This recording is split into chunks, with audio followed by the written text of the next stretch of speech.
You're listening to the CyberWire Network, powered by N2K.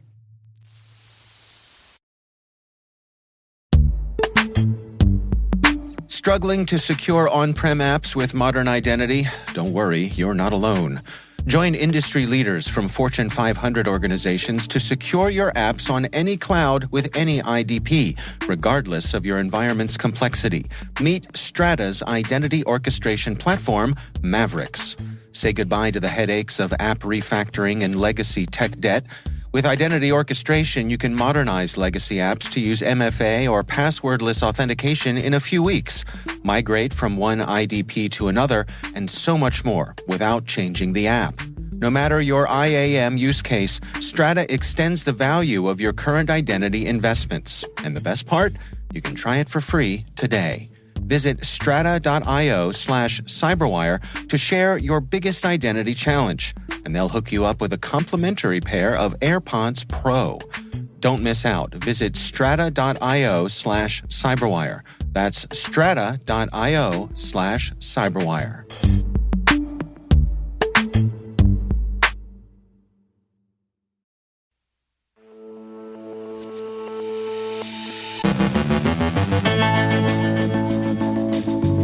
The Supreme Court overturning Chevron deference brings uncertainty to cyber regulations. Stolen credentials unmask online sex abusers. CISA updates online maritime resilience tools. Patelco Credit Union suffers a ransomware attack. Spanish and Portuguese police arrest 54 individuals involved in a vishing fraud scheme. Splunk patches critical vulnerabilities in their enterprise offerings. HHS fines a Pennsylvania-based health system $950,000 for potential HIPAA violations related to NotPetya. CISOs look to mitigate personal risks. On the learning layer, we reveal the long-awaited results of Joe Carrigan's CISSP certification journey and avoiding an Independence Day grill security flare-up.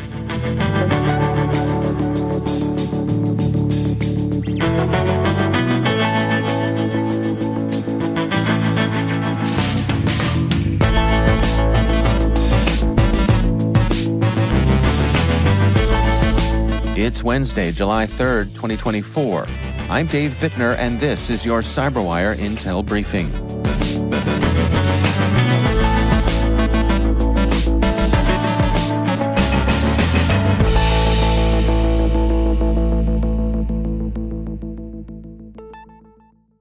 Thanks for joining us here today. It is great to have you with us.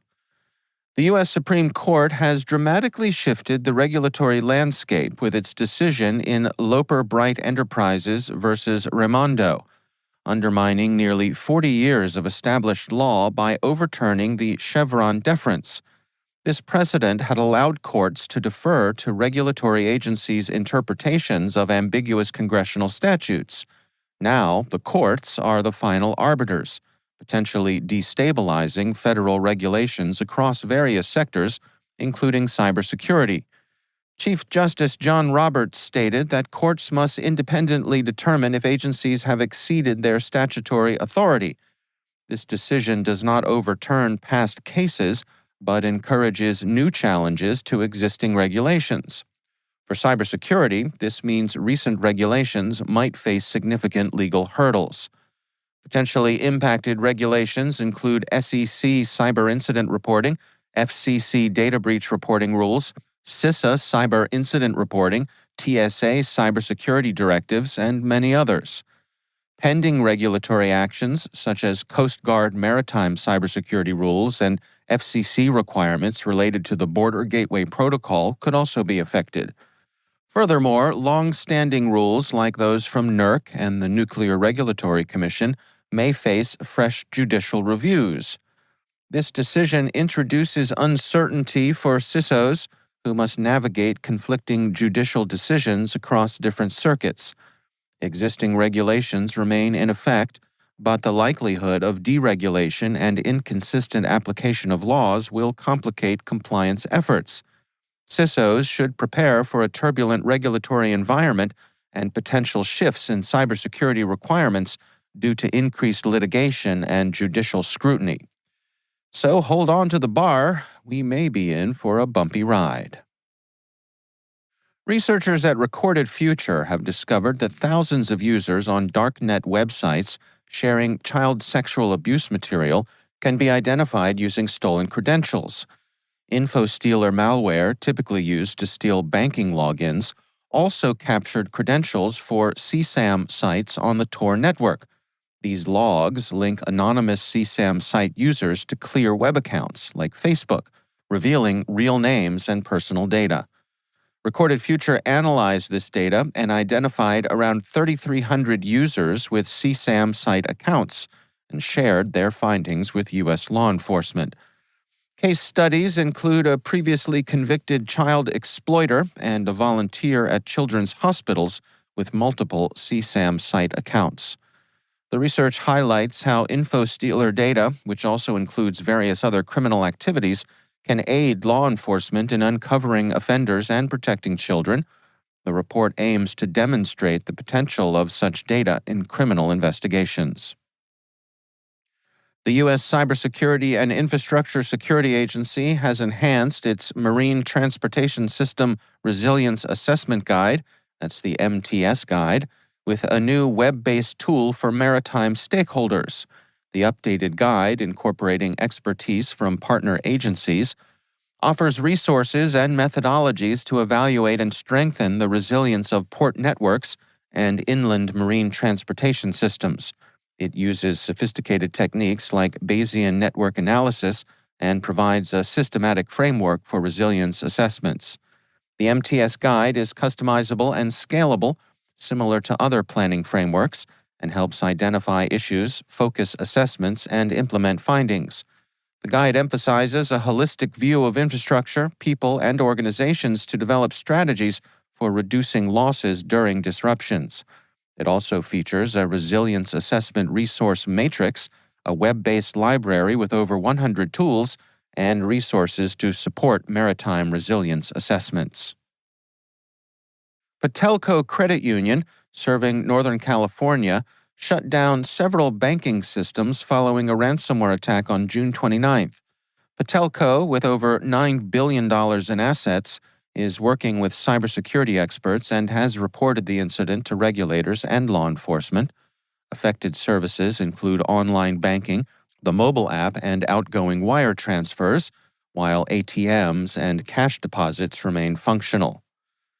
The ransomware type is undisclosed, and it's unclear if any data was stolen. No ransomware group has yet claimed responsibility. Spanish and Portuguese police arrested 54 individuals involved in a $2.7 million vishing fraud scheme targeting senior citizens. The coordinated operation on June 4th, led by Europol, involved the Spanish National Police and the Portuguese Judicial Police. 19 properties were searched, resulting in the seizure of computers, mobile phones, SIM cards, and drugs. The gang used vishing and social engineering tactics, posing as bank employees to extract information before visiting victims' homes to steal cards, bank details, and PINs. Some victims were forcibly robbed. Stolen funds were laundered through a network of money mules. The urgency of the operation was due to intercepted communications indicating planned severe violence. Vishing is increasingly used by cybercriminals as text-based scams become less effective.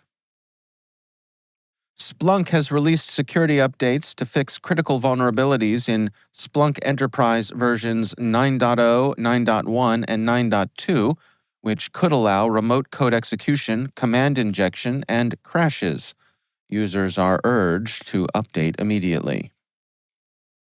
Federal regulators fined Pennsylvania-based Heritage Valley Health System $950,000 for potential HIPAA violations after a 2017 ransomware attack involving NotPetya. This is the third HIPAA enforcement action by the U.S. Department of Health and Human Services linked to ransomware. The number of ransomware-related breaches reported to HHS has nearly tripled since 2018. HHS found that Heritage Valley failed to conduct a HIPAA security risk analysis, implement a contingency plan, and restrict access to electronic protected health information. The settlement requires Heritage Valley to undertake a corrective action plan, including a thorough risk analysis and workforce training on HIPAA policies. Heritage Valley stated there was no unauthorized data access and that they have implemented safeguards to prevent future incidents. Court cases against CISOs like Joe Sullivan of Uber and Timothy Brown of SolarWinds have highlighted the severe personal risks for security leaders, including potential jail time and hefty fines. A thoughtful report from CSO Online looks at the steps CISOs are taking to mitigate these risks. First, they're ensuring clear definitions of roles and responsibilities within their organizations.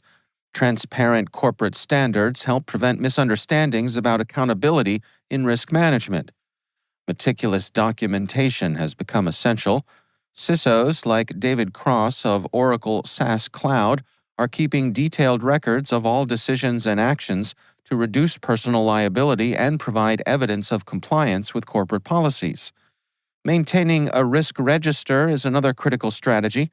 By recording cyber risks and stakeholder acceptance, CISOs ensure high-level acknowledgement of these risks, protecting themselves from repercussions if breaches occur. CISOs are also seeking legal protection through indemnification agreements and engaging independent legal counsel. Monitoring public statements about their company's security practices is crucial to avoid legal consequences from discrepancies. By adopting these strategies, CISOs can balance securing their organizations while safeguarding themselves from personal liability.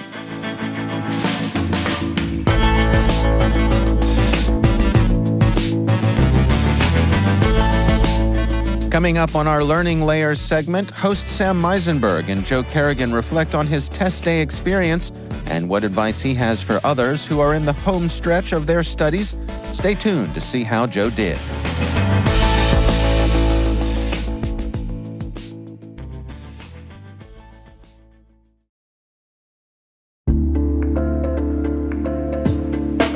Attention all security professionals. Want real-time IP intelligence at your fingertips? Sign up for Scout Insight's free trial today. Get immediate insights into threats, search any IP with no training required, and enjoy intuitive graphical results. Whether you need to identify compromised hosts or enrich Splunk queries, Scout Insight has you covered. Don't wait. Accelerate your threat response now. Visit teamcumry.com/cyberwire to start your free trial.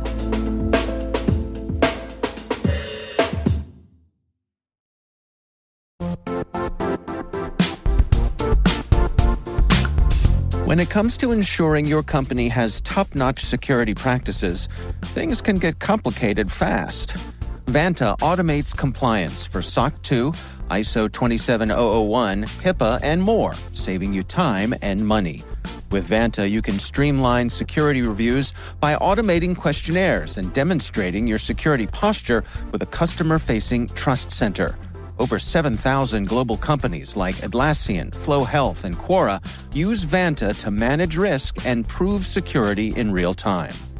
Our listeners can claim a special offer of $1,000 off Vanta at vanta.com/cyber. That's VANTA.com/cyber for $1,000 off Vanta.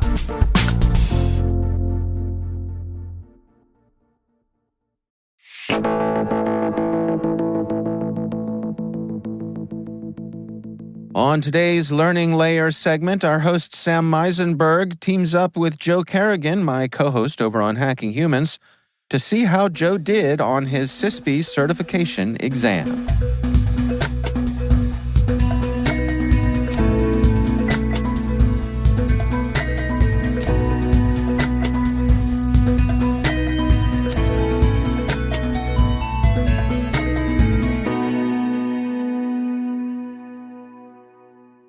So I start every Learning Layer CISSP journey with Joe the same way, and I say we are bringing Joe on to talk about his experience as he gets ready for a CISSP. Right. But this is a different one because, Joe, you are done. I'm done. You have taken the test. I took the test. Congratulations on even taking it. Right. But, you know, we're not here to just win by showing up. Right. How'd it go? It was not what I expected. Joe, hang on. Hang on. People are dying to know the binary yes or no. Okay, Did you pass? Well, spoiler alert. Yes, I passed. Hey, congratulations. Right. So thank you. Round of applause. That's incredible. But it was, I was in there. Okay. I start taking the tests. Yeah. And, or the tests and start looking at the questions. And very quickly, I get a lot of questions that are like, I haven't ever seen this before. Sure. So I started taking the questions. I'm like, all right, let's get this done. And the first question comes up and I'm like, I don't, that haven't seen this in the study materials. Let me think about it. And I take my time and I think about it. Mm-hmm. And I get the impression that there's a lot of questions I'm just getting wrong as I'm taking this test. And then after about question 50, there are a bunch of questions that were just right up, straight out of the knowledge set that were very easy for me to get. Awesome. Now I'm like, I got this one. Okay. Here's another one I don't have. But I would sit down and think about it, think about the perspective, think about what a manager would think about. Yep. And I get to the 100th question. Okay. And I click next. And I'm like, and it goes, your test has ended. I'm I was not expecting the test to end here. So, Joe, you passed and it ended at question 100. Yes. You know what that means? Well, I know what I thought it meant. I thought it meant get out of here. But no, apparently it means you have demonstrated enough knowledge by 100 questions that you passed the test. You crushed it. That's what you literally saw the minimum number of questions. The test was like, I don't want this anymore. Right. I have 2 interns that work for me. They taught me this new slang word called cooked. Like the test was cooked. Cooked. How do you spell cooked? Is that COOKED? I think so. Okay, I don't cooked. ask them. But I'm going to use that with my kids. You crushed it. Is what the test is like. I don't want like Joe to be around anymore. I give up early. Right. So that's incredible. Yes, I answered it into submission. Well done. Vendi vidi vici. How long did it take you? How many hours? It took me. Let me think here. I was keeping track of that because I got the first 50 questions in about an hour. Okay. So I was, because I knew I had 3 hours to take the test. Sure. And I was pacing myself I was a little bit ahead of an hour at the end of 50 questions. Okay. And at the end of 100 questions, I was probably about 10 minutes ahead of 2 hours. Great. Okay. So about an hour and 50 minutes. Sure. That's probably a little faster than you needed to, but it sounds like what you did do, as you described around question 50, when you got just straight up content question, you can go predict the right answer. Right. You can go faster on those. And again, you would have used all that time for 101 to 150 if it had happened. Right. So and that's a good point. So when I knew when I was able to do the answer prediction stuff and it was right there and I knew the answer was part of it. Those questions, I probably took maybe 15 to 30 seconds a piece on those. Nice. I'm curious, given now that you're on the other side, both on the test itself and the studying, what is like one piece of advice you would give to somebody who's gearing up for their CISSP?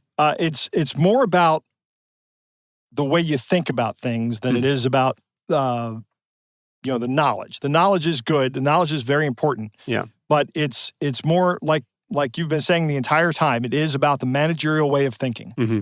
And I really tried to apply that in the test-taking part, is you have to think like a manager. And I've heard, not just you, but a bunch of other people say that. Yeah. So that is not a lie. That is not people telling you something. That is exactly what you need to do. And I like to think that I thought like a manager and I was done with the test in 100 questions. I got some other questions for you. Yeah. I had somebody on my team pull some stats on your studying. Okay. So let's do Joe Carrigan's CISSP pass by the numbers. How many total questions do you think you did in the LMS? How many total questions? I should know this because it has them listed there. I'm going to guess I did close to 400. 690. 690, okay. Okay. How many, we also calculated the amount of hours you spent just on the question. So again, this is not reviewing, this is not studying, literally just sitting down doing questions. Okay. I'm going to guess 6 hours? No, it can't be 6 hours. It's got to be longer than that, like probably 10 hours. You're in between 6 and 10. 8 hours. 8 hours. Okay. It's pretty good. You actually spent just 1 hour just doing identity and access management questions. Yes. You were deep in those. I was worried about that. Which domain do you think you did the most questions in with 170? That was probably domain 1. Nice. Security and risk management. Right. Some other stats to share with you. First of all, your first quiz bank quiz was in March. And your last one, went through June. Yeah. So that's a lot of months of studying. Yep. Your worst QBank quiz was 50%. 50%, and that was in domain 7. Okay. And what was your best? Do you know? I'm going to say it was 85. Well done, 86.6. 86. So I have a commentary on that stat, which is supposed to show you the volatility. It's normal to maybe score a little bit lower in some stuff and then score really high. You're never like as good as you look. You're never as bad as you look. So volatility happens in the questions. In your final exam, I love this because, well, let me ask you, what domains were your best in the final? Do you remember? I think domain 1 was my best. There was one that I think it was. There was one that gave me the green circle, and all the rest of them gave me a yellow circle. Correct. So you were above proficiency, and actually 2 of them. Okay. It was identity access management, so 5, and then domain 8. Domain 8. Oh, software development. Right. And why does that make me smile? Because I'm a software engineer. Well, and because on your diagnostic... My diagnostic, I did not do well in software development. That's what I'm talking about. And that is so beautiful. It makes me so happy. Things have come full circle. Your weakness in the diagnostic all of a sudden became a strength in the final. Right. And that's something to be proud of. Yeah.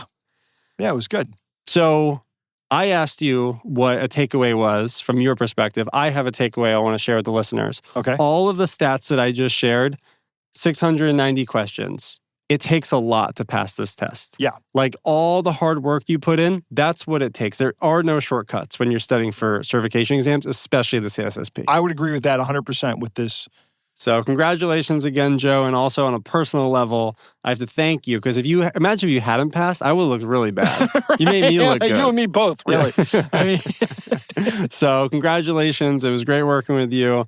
I knew from the beginning you were going to be fine, but to actually watch it happen and you put in all the hours and the effort was fun to watch. Yeah, so I'll learned tell a lot you this, from you Sam. too. I didn't have that level of confidence in how I was going to pass this test all the way up to the point where right before I picked up the piece of paper and said, you passed. Yeah. I was not 100% confident until I saw that, but that's just my nature. Yep. But yeah, it's, I don't know, maybe it's imposter syndrome. Who knows?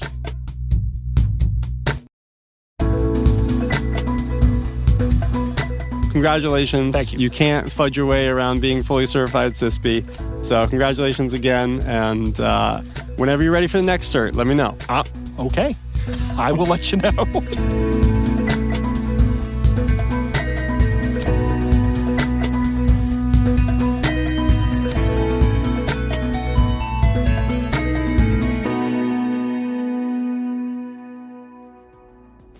It's worth mentioning that Joe's ISC2 CISSP certification journey made extensive use of N2K's comprehensive CISSP training course.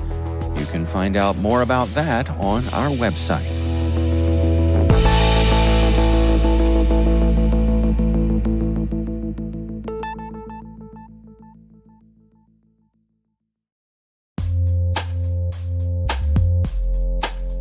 Enterprises today are using hundreds of SaaS apps. Are you reaping their productivity and innovation benefits, or are you lost in the sprawl? Enter Savvy Security. They help you surface every SaaS app, identity, and risk, so you can shine a light on shadow IT and risky identities.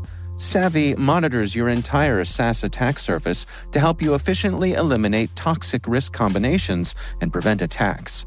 So go on, get savvy about SaaS and harness the productivity benefits. Fuel innovation while closing security gaps. Visit savvy.security to learn more.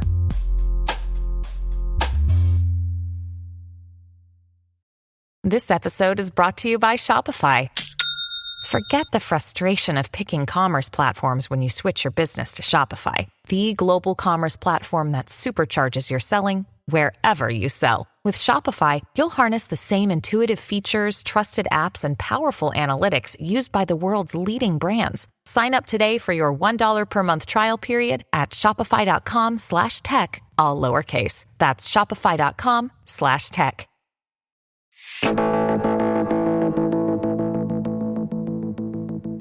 And finally, as we head into the July 4th holiday, many will be firing up their grills for some festive fun. However, beware of the Traeger Grill D2 Wi-Fi controller's latest vulnerabilities, revealed by Bishop Fox. These critical flaws, if exploited, allow hackers to control your grill remotely, potentially turning your perfectly cooked steak into a charred disaster. Bishop Fox discovered that the grill's API lacked sufficient authorization controls, allowing attackers to hijack other users' grills by obtaining their 48-bit identifiers. Imagine your neighbor cranking up the heat on your grill mid-cook. To exploit this, attackers can capture network traffic or scan the grill's QR code. Fortunately, Traeger has released updates to fix these issues. To stay safe, ensure your grill's firmware is up to date and consider turning it off when not in use. Enjoy your holiday grilling, but do keep an eye on your Wi-Fi connected devices. I'll take my steak medium rare. No password required.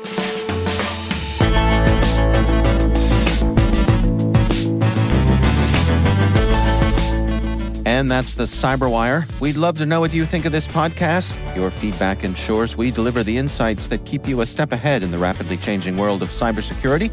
If you like our show, please share a rating and review in your podcast app.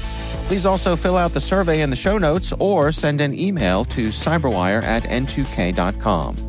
We're privileged that N2K CyberWire is part of the daily routine of the most influential leaders and operators in the public and private sector, from the Fortune 500 to many of the world's preeminent intelligence and law enforcement agencies. N2K makes it easy for companies to optimize your biggest investment, your people. We make you smarter about your teams while making your teams smarter. Learn how at n2k.com. This episode was produced by Liz Stokes. Our mixer is Trey Hester, with original music and sound design by Elliot Peltzman. Our executive producer is Jennifer Iben. Our executive editor is Brandon Karpf. Simone Petrella is our president. Peter Kilpie is our publisher. And I'm Dave Bittner. We are taking a few days off to enjoy the July 4th holiday weekend. We will see you back here this coming Monday. Have a great weekend.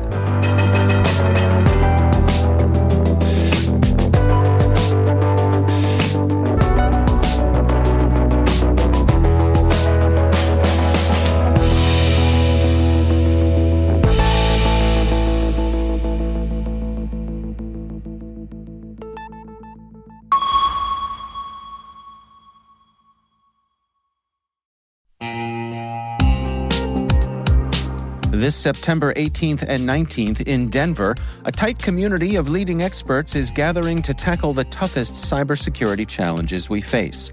It's happening at MWise, the unique conference built by practitioners for practitioners. Brought to you by Mandiant, now part of Google Cloud, MWise features one-to-one access with industry experts and fresh insights into the topics that matter most, right now, to frontline practitioners. Register early and save at mwise.io/cyberwire. That's mwise.io/cyberwire.